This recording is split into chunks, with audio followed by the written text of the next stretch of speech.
السلام عليكم ورحمة الله وبركاته. خيارتي قيمة أهل أهواد أنا قداونا إساي ميل كصوت في هالدنيا أدنى قرأ السعوتان هبوا نكسن داود يالكو سولو هذا برامج كيني دلني رضا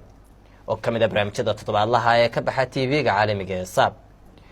برامج كذا تطبعت كانوا وحنا نوجو مرتيا ركض محمد حسن أو كم دلني رضا قبل كالصاحب isla markaasna ku jira qaybaha kala duwan ee dhalinyarada gaar ahaan dhinacyada qoraalka dhinacyada kale ee horumarinta arrimaha bulshada iyo arrimaha iska wax u qabsada iyo mutadawacnimada ee ka shaqeynta arrimaha bulshada ay tabayso rakad ku soo dhawow horeyn barnaamijka dhalinyarada SAB TV maxamed xasan aad iyo aad baan mahadsantahay waan ku dhawahay aad iyo aad baan ugu dhawahay rakad anagu aad iyo aad kaga mahadnaqaynaa inaad barnaamijka nagala soo qayb gasho bal waxaan jecelahay aniga iyo daawadayaashaba inaad faahfaahin yaro kooban aad naga siiso sooyaalkaagii nolosha gaar ahaan dhinacyadii waxbarasho iyo shaqo waad mahadsan tahay maxamedow magacayga waa sidaa sheegto waa rakad maxamed xasan waxaan ku dhashay magaalada hargeysa waqtiyada dagaaladii waxbarashadeedii waxaan ku qaatay magaalada hargeysa ilaa heerkayga jaamacadii koowaad xoogaa hargeysan ka shaqeeyey nala shaqeeyey shirkado ganacsi iyo hay-adaba ilaa 2015 ama 2014 dhamaadkiisii ayaa waxaan u wareegay magaalada Berbera ee gobolka Saaxil halkaan waxaan kusoo qaatay shaqooyinkii kale dhalinyaranimo xaggaasna marka jooga waan ku suganahay waan ka shaqeeyaa maamula ka hotel ka mid ah hotel magaalada Berbera gaar ahaan Allah hotel Berbera anoo Berbera joogaa mar labaadkii kaalinteeda waxbarasho qaybteedii labaad ayaan si online waxa u qaatay hogaaminta iyo maamulka oo aan ka qaatay jaamacadda Beder digriigayga waxaan ka qaatay magaalada Hargeysa jaamacadda Gulis qaybteeda management science and IT ama information technology marka taariikhdeedu waxa weeyaan in badan baan ilowsan laakiin inahaas nagala xusi kartaa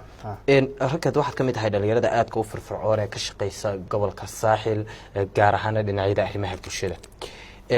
bal aniga daawadayaashaba waxaad sawir guud naga siisaa waxyaabaha ugu badan ee aad bulshada ka caawisaan dhalinyar ahaan ee gobolka Saaxil gaar ahaan magaalada Berbera magaalada Berbera ama gobolka Saaxil waxa weeyaan gobolada ugu qiimaha badan leh ama waa magaalada dhaqaalaha ama magaalada magac iyo taariikh weyn ku leh Somaliland marka ilaa maalintii aan tagay laymka waxaan qayb ka ahaa arrimaha bulshada ka socda anagoo qayb muhiim ah ka shaqeeya haddii noqoto barnaamijka geed beerasho beero aan wahay wakiil ka shaqeeya gobolka Saaxil ama magaalada Berbera sidoo kale waxaan aad ula shaqeeyaa waan xubin ka ahay bahda akhriska qoraal sanadkii hore waxaan ahaa gudoomiye ku-xigeenkii bahda akhriska qoraalka sidoo kale waxaan ka shaqeynaa oo xooga saarnaa tababarka dhalinyarada ama life skills waxaan leenahay abuurnay iskuul la yiraahdo Hoodaale life skills and training center waan ugu talagalnay inaan dhalinyarada ama tababaro ku siino ay xirfadooda kor u soo qaadi karayaan hawl kasta oo arrimo bulshada ka socota gobolka waan ka shaqeynaa waayo waxa jira xikmad baa iska jirto dad bartay shaqooyinka arrimaha bulshada waxa weeyaan waxa dareemaysaa farxad iyo wanaag fara badan dareemaysa marka waxaan ku dhaxaaraynay sirta ku dhex jirta dareemay marka sababta inta badan uga dhex muuqdo ayaa aankaas waxaan isoogahay haddaan yar fadhiyo ama aan ka gaabiyo inaan farxad faraha badan helin marka shaqooyinka arrimaha bulshada badan waxay abuuraan jawi farxad bay geliyaan waa inta badan wala shaqeeyo wax khayriyeed inta badan wax khayri ma ka shaqeynaa hadii geed la beerayo hadii dhalinyarada la tababarayo dib loo soo bandhigayo inahaasaan ka shaqeynta badan iyo wixii kale markaa ku soo dhacay waxna wax iska qorsheysan si qorshan wadna waxna wax nagu soo dhacayo si aan qorshan nagu soo dhaco bila qorshaayo oo in la maareeyo u baahan marka qof magaalada barnaamij ku qabsanayo kale inuu buug soo bandhigaya ama barnaamij tadriigelin waxa soo dhan markaa qaybin baan koonay dhalinyarada gobolka hawlaha wadan baan imaana qaybin kaga noqdaa waqti keligay ma aan qabto laakiin mar walba ama wala shaqeeya ama wala la shaqeeya aadiya waxaad ii sheegtay inaad leedihiin maxad aad ku tababartaan dhalinyarada gaar ahaan dhinaca xirfadda waxyaabaha ugu badan ee dhalinyarada aad ka caawisaan maxaa kamid ah dhalinyarada wax baratay dugsiyada sare iyo jaamacadaha ka baxay baad ayaad gacan qabataan mise dhalinyarada aan weli waxbarashada u bilaabin laakiin magaalada hore ugu jirtay? maxamed waa su'aal fiican, laakiin marka laga hadlayo iskuulka waxaa la hoodaale life skills and training center dabeeqadii 2017 ayaanu ka aasaasnay markii aan hore nin loo baahan yahay magaalada u baahatay iskuul xirfadeed ama iskuul tababarada lagu bixiyo. marka baahi badan u aasaasay markaa jirtay aniga team ila fadhiyey oo ina la raacay Nasr Africa oo kamid ahaa ayaa meel baan ka shaqeynay aad iyo dabeetana dadku inay meel hadday shaqeeyaan waxba isweydiiyaan aad iyo waxaan isweydiinay meeshaan iska fadhinaa waqti aan ku lameyn sababina dhalinyaradii ama bulshadii aan ugu kordhin karnaa ama tababaro siin karnaa. marka fikir bal isku daarsay adigu waxaan rabnaa nin kasta xirfadda aad aqoon u leedahay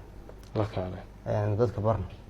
marka waxaan ahaa hotel management baa marka xirfadda ahayd oo hospitality marka hadda wayaarinimo ballaaran helay moogtay oo inta ilaa 4 sano ilaa 5 sano u dhaxaysa. marka xirfadda koowaad aan tababarkii ugu horeeyay aan bixinahay hospitality aad iyo xabka martigelintii aan iskuulkii magac baan bixinay oo asaasnay wada life skills baan sameynay shaaci ma sameynay aan shaacinay xirfad shaqo ama xirfad waxbarasho bilaash ilaa arday badan oo konton ku dhow ayaa markii soo codsaday. marka xirfadda waxaan u kala qaybinay laba qaybood oo ah reception management qaabka soo dhaweynta iyo housekeeping ama qaabka hoteelada iyo meelaha isbitaalada iyo waxa loo kor loogu qaado tayada nadaafadeed. marka labadiiba way noo dhamaadeen bil baan wadnay muddo bilaan wadnay waxaan bixinay tababara markaa ku saabsan reception management qaabka soo dhaweynta haday noqoto supermarket haday noqoto hotels haday noqoto iibka dhinac walba. marka hadafkaygu waxaa dadkan la tilmaamo inuu qaabka ay xirfad gaar u heli lahaayeen qofkii jaamacad soo baxday ka soo baxay baan xirfad baan lahaynba. marka shaqada ku shaqo tagaya ama xirfad markaa wata receptionist marka haday hotel noqoto haday xafiis noqoto haday meel kale noqoto intii kale dhigaysa caafimaadka iyo ka shaqeysa arrimihii kale nadaafada haday hotel noqoto haday meel kale noqoto waxaan barnay xalal housekeeping oo nadaafada hoteeladii xafiisyadii organizations. marka inta waxa u dheeraa oo dhalinyarada bareynay jahayn ma siin xirfadooda si laba laabaan oo talooyin badan ma siin oo aad u fara badan xirfadaha wadnay. marka adoo halkaasay labada xirfadood baa ayaan ku bilownay iskuulka marka bixinayba aad iyo adaaba bixinay macalinkaaba aad iyo marka timaado xirfadahaasi waa xirfadaha inta badan lagu shaqeeyo ma waxaad diiradda saarayseen dadka shaqada haya amba hotel ka shaqeeya amba supermarket ka shaqeeya amba meelo dadweyne ka shaqeeya mise dadkan weli shaqeynin sidoo kale hablaye inama sideed ugu qaybinaysiin? horta dee marka xirfad laga hadlayo ama aqoon laga hadlayo inta badan wax soo balagaray sama soo codstay cid markaa u baahan. marka dadka soo codsaday laba qaybood baa hayeen dad jaamacadaha ku jiro aan shaqeyn iyo dad shaqeeyaba aad oo doonaya inay shaqada ku marka midna ma kuma xiro shuruudo waxaan qofka inuu aqoon dugsi sare u yeesho. marka imika dadkii aan barnay qaar baa shaqo ku helayba xirfadaha aan barnay uga shaqeeyaba oo de shahaadadii markii qofku jaamacad ka baxo taak baa loo baahan in shahaadadii wax kala la socdaan qofka aad iyo xirfad iyo la xiriirida wax gaar ah u leeyahay. marka hablihii aan housekeeping ka barnay maanta qaar waxay ku shaqeynayaan de neers bay ku shaqeynayaan neers marka qofka shaqeeyo nadaafada security ama ilaalinta meesha bi'ada lagu shaqeynayo waa in nadaafadeeda ama hygiene-keega aad iyo aad u ilaaliyo. marka kuwaas oo kale aad buu caawisay badda markay neerastii ama shahaadadii neersinka ay geeyeen meelihii shaqada kuwaas oo kale way helaan. marka labada kooras markii aan ku bilownay iskuul dee wuu sii socday. imika xitaa waxaan wadnaa hab online ah oo gobolada meel walba aanu cid markaa u baahan ay dadku kaga soo xirmayaan markaa aanu de ku bixinaba waxaan intaa u dheer talooyin baan siin qof sidee buu shaqo ku heli karayaa sidee buu ganacsi ku abuuri karayaa maxaa kale markaa nooga baahan yahay annaga aanu ka caawin karnaa. aad iyo ragka gobolka saaxil gaar ahaan magaalada berbera birihii u dambeeyay amba labadii sano u dambeeyay waxay safka hore kaga jirtay meelaha ay aadka ay uga muuqato dhaqdhaqaaqa dhalinyaradu gaar ahaan dhinacyada wax akhriska iyo goobaha wax lagu akhristo. waa sidee haatan xaaladda akhriska iyo qoraalka ee gobolka saaxil? runtii sanadkan 2019 gobolka saaxil soo rasa gobolka saaxil ama degmada Berbera waxaa soo waa cusub oo bari ilaa intii la furay maktabada akhriska magaalada wax badan baa iska bedelay imika waxaad arkaysaa naadiga BRC baa Berbera Readers Club oo inta badan ka shaqeeya akhriska qoraalka isagu mar walba wuxuu taagan yahay inuu dhalinyaradii ku abuuro jawi cusub ama wax akhrisan karayaan ama wax qori karayaan maktabada saas lag waxa ka wataa barnaamijyo dheel ah la carruurta yar nimka wax lagu baray inay wax akhriyaan inay wax sawiraan marka laga hadlayo gobolka saaxil bariga hore dad ka dumar wax xaman jiray iyo waxyaalo kale maanta laakiin aqoonta way halka ugu fiicnay maraya waayo waxa haysan maktabada ugu balaarnayd ee inta Soomaaliland jirtay mas'uuliyadda ugu balaaran wax ka shaqeynaya shaqaalaha aqoon leh oo tababar la siiyay oo dad eritimka maalmo mashquul weeyaan marka tay wax weeyaan waxa dhalinyaradu wax weeyaan wax asadka ama wax hantida ugu qaaliso danley dan la jahayno aan wax la barin ama aan la tilmaamin ama akhriska qoraalkii la barin wax badan ma iska bedelay qofku intuu wax akhriyana waa intuu yaqaano marka imika BRC kala suuxyada qaar waxay u baahan barnaamij ah inuu wacyigelin ka sameeyo iskuulada waxbarashada magaalada akhriska la badiyo maktabada kale weekly bay u qabataa barnaamijyo kala duwan oo carruurtii kor loogu qaaday aqoontoodii xirfadood tii sawirka tii akhriska marka imika soo sabab gobolka saaxiiba wax badan baa iska bedelay xagga akhriska waxaa kaloo jirta in gobolka uu inta badan ka socdo mashruuc inta badan gobolada Soomaaliland laga sameeyo gaar ahaan iyo magaalada Hargeysa caasimada aynu joognaba oo ay horseed ka yihiin dad dhalinyaraahi gaar ahaan barnaamijka la yiraahdo Geed Beer Rajo Beer barnaamijkaasi goormuu si rasmi ah uga hirgalay gobolka saaxil gaar ahaan magaalada Berbera horta barnaamijka Geed Beer Rajo Beer fikirkiisu waa iskala Maxamed Yaasiin oo dhalinyarada Hargeysa waa cad 2017 bishii January ilaa February dhamaadkeed intuu dhaxaysay ayaa xog keenay gobolka saaxil marka dadkii uu soo bandhigay intuu bilaabay maalmo bilaabay ma kamid ahaanu marka fikirka la qaato marka gobolkii saaxil baan geynay ama magaalada Berbera fikirkaas wuxuu noqday fikir dadka soo jiitay magaalo xeebo aad iyo kulul geedka baahi aad ugu baahan tahay meel geedka beerada waxa kamid tahay baahiyaadka ay tabisay kamid marka barnaamijka markaan bilownay waxa qayb ka dhalinyarada magaalada oo teen soo dhaweeyay iyo nagala shaqeynay qayb muhiim ka ah oo in laantood baa wax la beereen soo kala maamulka gobolka maayarka noqoto goli deegaanka noqoto wixii aan uga baahnaa noo fududeeyay dad baan xoog saaran sometimes oo wixii aan uga baahnaa maayarka kale iyo cidaan marka dadka ganacsatada iyo wixii aan beerin anigu dhaqaale ma hayno moogta laakiin fikradu ma darno ama waxyaalaha aan ku darnaa kan waxba weydiin marka mar walba waxa qayb ka bulshadu waa qayb ka iyo maamulkii degmada iyo kii gobolka marka barnaamijkaas 2017 bilaabmay maanta meelihii aan wax ka beernay runtii waa la harsanaya masaajidadii aan ku beernay dhirta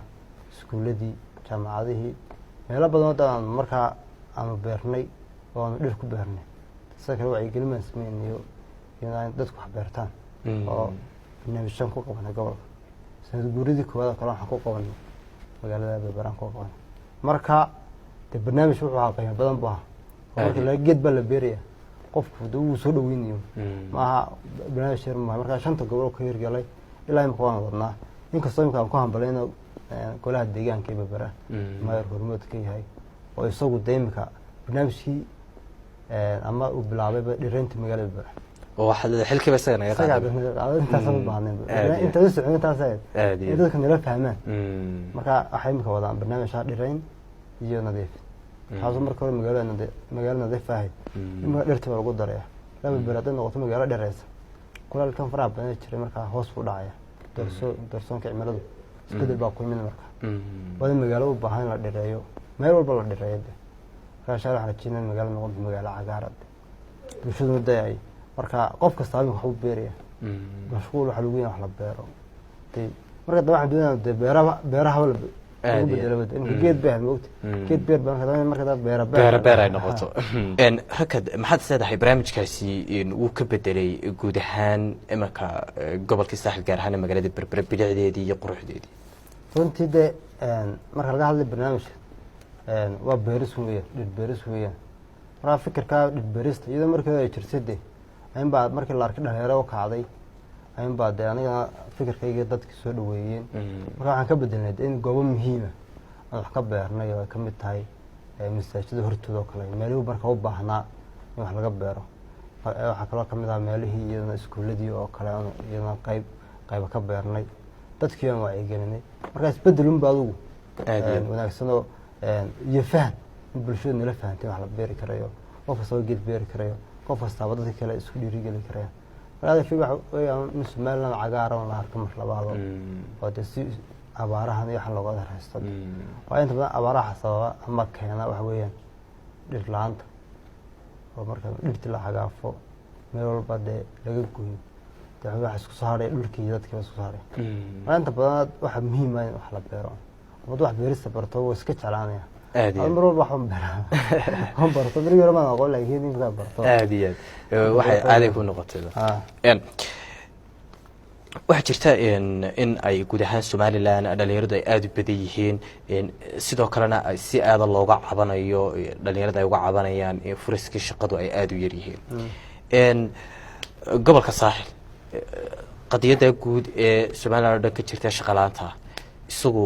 ma la qaba simxu kaga duwan أما محي سقودر. أرث دقوا ساحل أما الدقيقة بالبرة. أكو طالع إيش دقالة سمالة. كده وقت طالع. هي.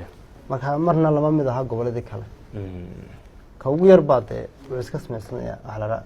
كلارنس يعني فروي. عادي. إنه على بس وصار. روح كلو بعيد. راب برسنتي شغلان. أيد بويرت. تكلم قف بلا شغل ببينه شو كويرت. هي. أيوة مجال كله. دقالة هاي بانت بيودو بانت شرابات بانت. marka laga hadlayo Berbera nisku soo toosay iska noqday ma joogi karo qof shaqaysan ba magaalada soo joogo haye waxa sababay isha dhaqaale weeyaan oo iyo gobolada imika looga yimaadayo aniga waa dadka shaqaysan marka shaqalo baa hargeysa la hadlayo baro la hadlayo aadiye laakiin way jiraan percentage xasabada ama xaqooga ama iyaga xasabada dadaalin oo aanay wixii loo baahnaa baran ama iyaga kan jeclayn ama biil isba qaataan wadada inta badan iska lacag iska haysta laakiin percentage u yara jiraan oo waxtay qorsho inta badan dhowr bilood qofkaas bilaaman noqdo inta badan marka uu iska yaraa laakiin laba mid ah xawaade waladay kale in gaargeyso kale 70% waa bilaaman adag laakiin baraaka ma gaaraysa qof haduu 3 4 5 calaga boqolkiiba walaa wax yar oo de percentage aad u yar baa aadiya ee bil amal taasna xaw sababtay aka socdo mashaariic fara badan ka socdo dad noqdo base kada noqoto oo madaarkay base ka dhisayo tikadiin kala balaadhinayo iyadoo dad socota sidoo kale waxa ka socdo tikadii ugu weynado de shaqadeeda socota oo dhiib walba la wareegtay shaqada si loo wareegtay aadiya marka ama business-yadii kale waxaas kaabayade maranta badan shaqalaanta Berbera ku yartay ay ku jirtaa arrintaas soo hadal qaaday ku saabsan mashaariicda waaweyn ee gobolka ka socda gaar ahaan magaalada Berbera arrinta saldhigga military arrinta dekedda Berbera waxay taasi keentay si dad badan arkaan in dad badan oo maalqabeen aha ay magaalada ku soo hirtaan oo la qorsheynayo hoteelada ganacsiyo kale in laga sameeyo fursadaha dhalinyaradu ka heleen intee laagtay sidoo kale dadka ajnabiga ah ka shaqeeya gobolka saaxil haya fursadaha dadka dhalinyarada ay qaban karayeen xadigooda intuu leegi marka laga hadlayo fursadaha ay ka helaan dhalinyarada shaqooyinka socday ama militariga ama way artaad buu fiican oo waxa weeye wax sababtay maalgelintaasi ama barnaamijyada ama qorshayaasha ka socday gobolka in wax dhismayaasha bataan wax badan isbedelaan xagga dhaqaalaha iyadoo wax badan la tabiyo dad wax badan ba xagga shaqo abuurka xogaaba ayaa ka soo galay way jirtaayo waxa kale oo jira ajnabi fara badan oo magaalada ka shaqeeya oo dad shaqooyin badan oo dalku ama dadku qaban kareen qaban meesha ka socdida oo qabta marka caqabad badan iska jira de imika inta badan ajaanibka waxay ku odhanayaan ama dadka marka la shaqaalaysiinaya ajaaniba waxaa lagu odhanayaa xirfadda ay nagu shaqeynayaan soomaalida baan ama dadkii waddanka u dhashay baan lahaynba xirfadda dadka ajaanibka ku shaqeynayaan marka waa sababta inta badan ay ajaanibka noo yimaadaan oo kale ama adigu dee sabab bay uga dhigayaan laakiin haddii la xaliyo wax la qaban kara wax badan baa laga maarmi lahaa oo ajaanibka ay qabanayaan laakiin inta badan fursado badan oo dhalinyaradu way ka helaan hadee meel kastoo shaqo ka socoto wada qof baa dhalinyarada loo baahanaya ama wixii maamulo ama wixii ka shaqeeya ama wixii dee daadiya aad iyo aad halkad waxaa kalaan doonaya inaan ku weydiiyo waxaad qortay dhowaan buug la dhahdo hilinka guusha buugga waxyaabahaad ka xustay waxaa ka mid ahaa dadka dhalinyarada ah iyo markay soo gaadhaan marxaladda shaqa doonista habab ay marayaan waxyaabahaad xustay amba waxyaabahaad u aragtay inay ku kala duwan yihiin weelasha iyo habluhu ee dhinaca shaqa doonista maxaa ka mid ah horta shaqa raadsigu dee shaqa la-aan baa keento dadeerto qof shaqa raadsanaya de waa qof bilaa camalan ama dee shaqadii hore saluugoon markaa dadku waxay u baahan yihin inta badan tilmaamo badan bay u baahan yihin in la siiyo tababaro badan ku saabsan qofku siduu shaqo ku heli lahaa halkuu mari lahaa alaga qofku markuu qalinjibyo ama jaamacaddii ka baxo waxaan haysan tilmaamba shaqu arkayaa wuu xareysnaya marka loo soo jawaabi niyadjabaya markaa qofku buuggan aan qoray inta badan wuxuu ku xusaaraya haddii aad tahay qof shaqa doona ha ka caajisana in badan wax magaranaysaa aad cusatay shaqooyo aad cusatay waayo marun baa lagu yeedhaya unde marka meelaha kala duwan shirkado kala duwan organizations kala duwan aad CV ugu dirtid dee nasiibkaaga aad markaa qaadaysa laakiin dad badan baa markay 2 meelood 3 meelood diraan caajisaya waayo waxa badan shaqa la'aanta waa badan marka shaqa raadsiga waxaa marka hore ku sabab uga dhigaya qofku marka hore soo dhiso maadaama shaqa la'aanta badanta inuu qofku is dhisaayo waa aqoon badan raadsada maadaama ay kala badi yihiin baahida waddanka taalay iyo aqoonteena anigu yeelanayd tusaale ahaan imika Somaliland 70% tan soo qaado waxay bartaan hal maamul maamulka maareynta marka waa sababta inta badan dadkooda maamul ma noqon kareen laakiin dadku waa la wada maamuli kareen marka dadku waxay u baahan yihiin inay bartaan xirfado gaar ah ku shaqo tagi kareen waxa laga yaabaa qofku 3 years 4 years oo bilaa shaqo haado kama fikirayo qofkaas 3 sano ama 4 sano bilaa camalka iyo xirfado ku shaqo tago barto hadduu tii ama jaamacaddu dhameeyo shaqo ku waayo kama fikirino jaamacad kala galo marka uu baahida dalka wax ka tarsada marka laga hadlayo shaqa la'aanta inta badan waa caqabad iska jirto